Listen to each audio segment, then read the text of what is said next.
Let me outline another business opportunity that stems from an innovative way to recycle municipal waste.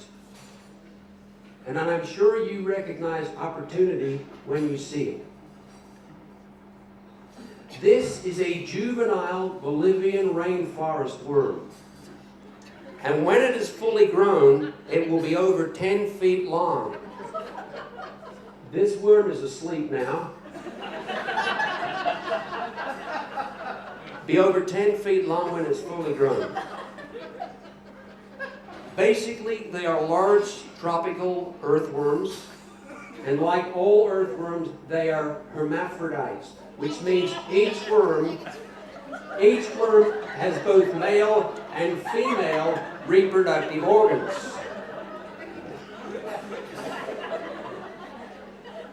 And you know, when I think back to the hundreds of lonely nights I've spent in hotel rooms around the world, there were many times I wished I had been similarly equipped.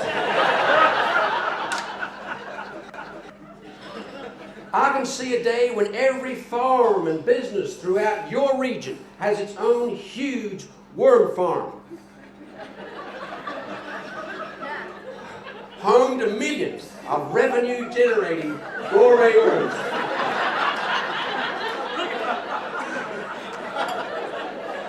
Has anybody got some Viagra?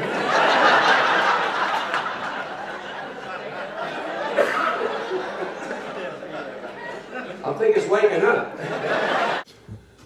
Before I begin, I'd like to thank Monash University for offering to fly me out to Australia business class. The reason that I declined this particular offer is that I never travel business class. You see, when you sit up the front of a plane, you stand a much greater chance of getting an infection because of all the economy class people who walk past you coughing. It's far safer to sit up the back, get on first and get off last, so as to avoid as much contact with fellow passengers as possible. As an expression of my own passion for creativity and innovation, I personally belong to a multinational environmental think tank that communicates regularly over the internet. And one environmental issue that this particular think tank is trying to solve right here in Australia concerns the serious problems that you have with the small endangered population of legless lizards that live at Sydney Airport.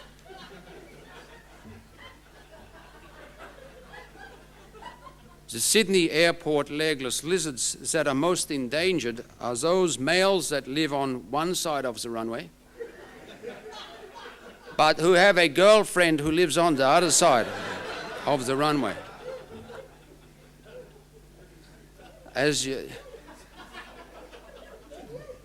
These lizards aren't laughing, I can tell you.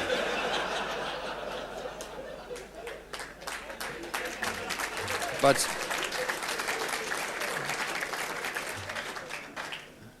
as you would expect, many of these lizard lovers are already dead. Unfortunately, they find it very hard to get out of the way of the planes. You see, they've got no legs. And that is the main problem with being a legless lizard.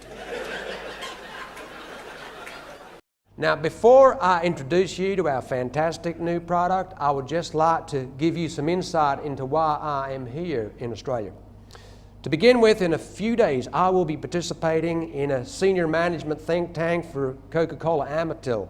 And at this think tank, I will present a paper outlining the needs-based methodology behind the impactful productivity gains consequential to the initiation of innovative initiatives within a supportive regime of existential globalization. Let me give you an example of the type of innovation that some of you could take advantage of.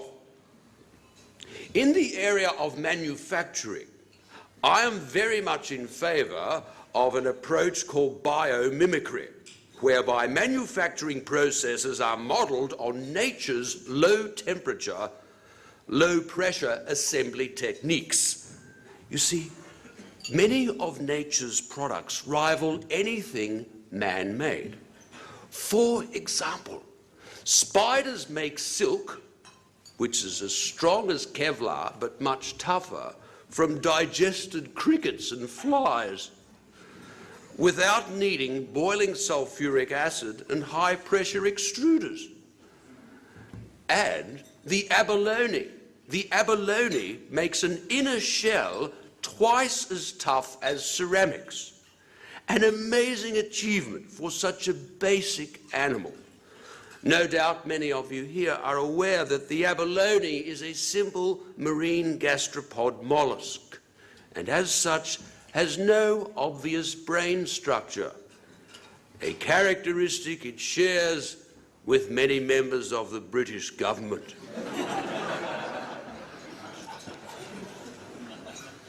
So let us humans try to mimic these natural low-impact processes in our own design and manufacturing activities. Perhaps we can even mimic the glowworm's ability to produce light biologically, which reminds me of the popular children's rhyme about the glowworm that you might have heard perhaps when you were a child yourself. I wish I was a glowworm's never glum, 'cause how can you be grumpy when the sun shines out your bum?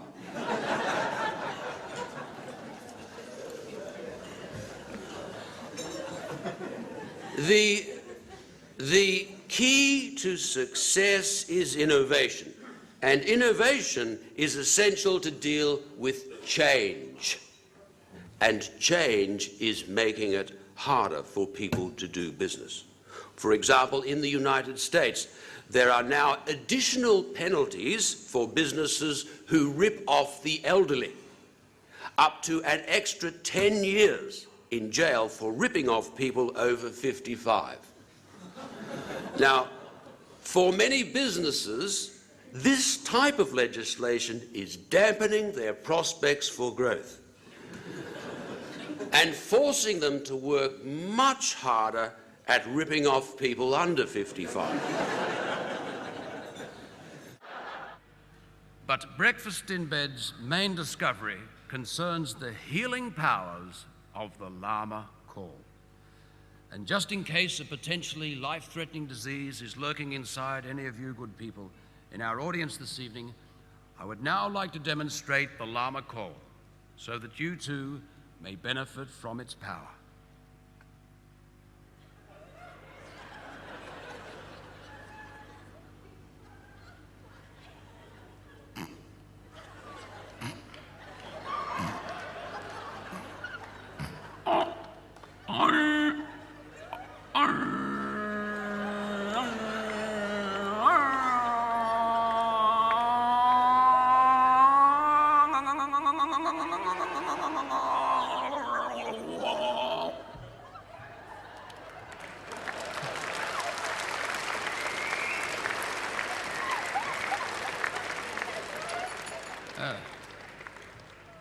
Does anybody feel better?